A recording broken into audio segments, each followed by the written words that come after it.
मित्रों, यह नारद पुराण है। आज इस शास्त्र के माध्यम से हम यह जानेंगे कि गंगा स्नान का कितना बड़ा महत्व है।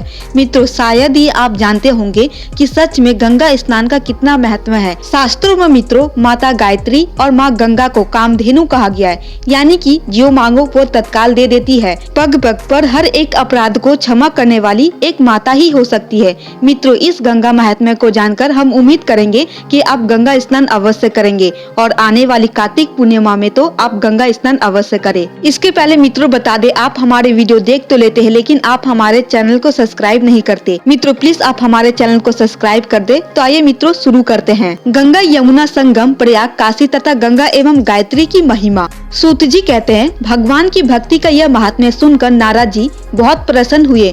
उन्होंने ज्ञान विज्ञान के परगामी सनक मुनि से पुनः इस प्रकार प्रश्न किया। नारद जी बोले, मुनि आप शास्त्रों के पारदर्शी विद्वान हैं, मुझ पर बड़ी भारी दया करके यह ठीक ठीक बताइए कि क्षेत्रों में उत्तम क्षेत्र तथा तीर्थों में उत्तम तीर्थ कौन है। सनक जी ने कहा, ब्राह्मण ये परम गोपनीय प्रसंग है, सुनो। उत्तम क्षेत्रों का यह वर्णन सब प्रकार की संपत्तियों को देने वाला श्रेष्ठ, बुरे स्वप्नों का नाशक, पवित्र, धर्म कूलन, पापहारी तथा शुभ है। मुनियों के नित्य निरंतर इसका श्रवण करना चाहिए। गंगा और यमुना का जो संगम, उसी को महर्षि लोग शास्त्रों में उत्तम क्षेत्र तथा तीर्थों में उत्तम तीर्थ कहते हैं। ब्रह्मा आदि समस्त देवता, मुनि तथा पुण्य की इच्छा रखने वाले सब मनुष्य श्वेत और श्याम जल से भरे हुए उस संगम तीर्थ का सेवन करते हैं। गंगा को परम पवित्र नदी समझना चाहिए, क्योंकि वह भगवान विष्णु के चरणों से प्रकट हुई है। इसी प्रकार यमुना भी साक्षात सूर्य की पुत्री है। ब्राह्मण इन दोनों का समागम परम कल्याणकारी मुनि नदियों में श्रेष्ठ गंगा स्मरण मात्र से समस्त कलेशों का नाश करने वाली, संपूर्ण पापों को दूर करने वाली तथा सारे उपद्रवों को मिटा देने वाली है। महामुने समुद्र पर्यंत पृथ्वी पर जो जो पुण्य क्षेत्र है, उन सबसे अधिक पुण्यतम क्षेत्र प्रयाग को ही जानना चाहिए, जहाँ ब्रह्मा जी ने यज्ञ द्वारा भगवान लक्ष्मीपति का यजन किया है तथा सब महर्षियों ने भी वहाँ नाना प्रकार के यज्ञ किए हैं। सब तीर्थों में स्नान करने से जो पुण्य प्राप्त होते हैं, वे सब मिलकर गंगा जी के एक बूंद जल से किए हुए अभिषेक की 16वीं कला की भी क्षमता नहीं कर सकते। जो गंगा से 100 योजन दूर खड़ा होकर भी गंगा गंगा का उच्चारण करता है, वह भी सब पापों से मुक्त हो जाता है। फिर जो गंगा में स्नान करता है, उसके लिए तो कहना ही क्या है। भगवान विष्णु के चरण कमलों से प्रकट होकर भगवान शिव के मस्तक पर विराजमान होने वाली भगवती गंगा मुनि और देवताओं के द्वारा भी भली भांति सेवन करने योग्य है। फिर साधारण मनुष्य के लिए तो बात ही क्या है। श्रेष्ठ मनुष्य अपने ललाट में जहाँ गंगा जी की बालू का तिलक लगाते हैं, वहीं अर्धचंद्र के नीचे प्रकाशित होने वाला तृतीय नेत्र समझना चाहिए। गंगा में किया हुआ स्नान महान पुण्यदायक तथा देवताओं के लिए भी दुर्लभ है। वह भगवान विष्णु का सारूप्य देने वाला होता है। इससे बढ़कर उसकी महिमा के विषय में और क्या कहा जा सकता है। गंगा में स्नान करने वाले पापी भी सब पापों से मुक्त हो श्रेष्ठ विमान पर बैठकर परम धाम वैकुंठ को चले जाते हैं। जिन्होंने गंगा में स्नान किया है, वे महात्मा पुरुष पिता और माता के कुल की बहुत सी पीढ़ियों को उद्धार करके भगवान विष्णु के धाम में चले जाते हैं। ब्राह्मण जो गंगा जी का स्मरण करता है, उसने सब तीर्थों में स्नान और सभी पुण्य क्षेत्रों में निवास कर लिया। इसमें संयम नहीं है। गंगा स्नान किए हुए मनुष्य को देखकर पापी भी स्वर्गलोक का अधिकारी हो जाता है। उसके अंगों का स्पर्श करने मात्र से वह देवताओं का अधिपति हो जाता है। गंगा, तुलसी, भगवान के चरणों में अविचल भक्ति तथा धर्म उपदेशक सदगुरुओं में श्रद्धा, ये सब मनुष्य के लिए अत्यंत दुर्लभ है। उत्तम धर्म का उपदेश देने वाले गुरु के चरणों की धूल, गंगा जी की मिट्टी का तथा तुलसी वृक्ष के मूल भाग की मिट्टी को जो मनुष्य भक्ति पूर्वक अपने मस्तक पर धारण करता है, वो वैकुंठ धाम को जाता है। जो मनुष्य मन ही मन यह अभिलाषा करता है कि मैं कब गंगा जी के समीप जाऊंगा और कब उनका दर्शन करूंगा, वो भी वैकुंठ धाम को जाता है। ब्राह्मण दूसरी बातें बहुत कहने से क्या लाभ। साक्षात भगवान विष्णु भी सैकड़ों वर्षों में गंगा जी की महिमा का वर्णन नहीं कर सकते। अहो माया सारे जगत को मुंह में डाले हुए है। यह कितनी अद्भुत बात है, क्योंकि गंगा और उसके नाम के रहते हुए भी लोग नरक में जाते हैं। गंगा जी का नाम संसार दुख का नाश करने वाला बताया गया है। तुलसी के नाम तथा भगवान की कथा कहने वाले साधु पुरुष के प्रति भी की हुई भक्ति का भी यही फल है। जो एक बार भी गंगा इस 2 अक्षर का उच्चारण कर लेता है, वह सब पापों से मुक्त हो भगवान विष्णु के लोक में जाता है। परम पुण्यमयी इस गंगा नदी का यदि मेष, तुला और मकर की संक्रांतियों में अर्थात वैशाख, कार्तिक और माघ के महीनों में भक्ति पूर्वक सेवन किया जाए तो सेवन करने वाले संपूर्ण जगत को यह पवित्र कर देती है। द्विश्रेष्ठ गोदावरी, भीमरती, कृष्णा, नर्मदा, सरस्वती, तुंगभद्रा, कावेरी, यमुना, बहुधा, वेदवती, ताम्रपर्णी तथा सरयू सब आदि तीर्थों में गंगा जी सबसे प्रधान मानी गई है। जैसे सर्वव्यापी भगवान विष्णु संपूर्ण जगत को व्याप्त करके स्थित है, उसी प्रकार सब पापों का नाश करने वाली गंगा देवी सब तीर्थों में व्याप्त है। अहो महान आश्चर्य है। परम पावनी जगदम्बा गंगा स्नान पान आदि के द्वारा संपूर्ण संसार को पवित्र कर रही है, फिर सभी मनुष्य इनका सेवन क्यों नहीं करते।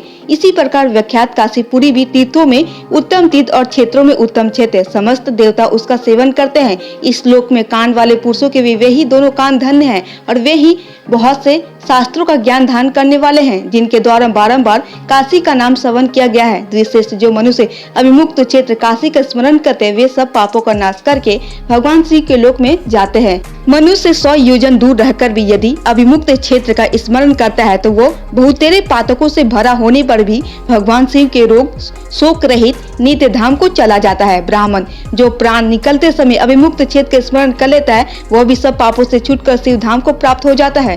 काशी के गुणों के विषय में यहाँ बहुत कहने से क्या लाभ। जो काशी का नाम भी लेते हैं उनसे धर्म, अर्थ, काम और मोक्ष यह चारों पुरुषार्थ दूर नहीं रहते। ब्राह्मण गंगा और यमुना का संगम प्रयाग तो काशी से भी बढ़कर है, क्योंकि उसके दर्शन मात्र से मनुष्य परम गति को प्राप्त कर लेते हैं। सूर्य के मकर राशि पर रहते समय जहाँ कहीं भी गंगा में स्नान किया जाए, वह स्नान पान आदि के द्वारा संपूर्ण जगत को पवित्र करती और अंत में इंद्रलोक पहुँचाती है। लोक का कल्याण करने वाले लिंग स्वरूप भगवान शंकर भी जिस गंगा का सदा सेवन करते हैं, उसकी महिमा का पूरा वर्णन कैसे किया जा सकता है।